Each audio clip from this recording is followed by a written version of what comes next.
Kā tev ir bail? Nu, man ir bail īstenībā no augstuma. Ja es šodien biju turēts tornī, es stāvu pie lodziņa, nu man tur kutina. Tā kā augstums mani mazliet biedē.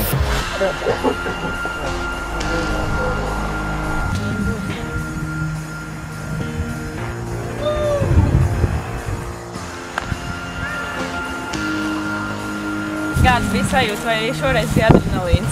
Bija tas mirklis, kad tu pieeji pie malas klāt, tā mazliet jāsaņemās. Tas nekas, ka tu esi lecis jau vairākas reizes. Un tad, protams, ka atkal iešaujās tā doma galvā, nostiepsies tā gumija vai nē. Bet tā, kad nostiepjās, neforši. Ir?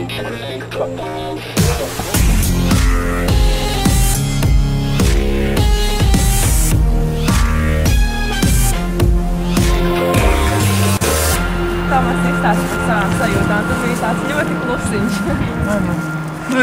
Bija tā bišķi, kad pieeja pie tās malas, bet nav jau tik traki jāsaņemās. Es jau neesmu tāds baigais augstums cienītājs, mēs vairāk tā kā ātrumu, bet tik galā.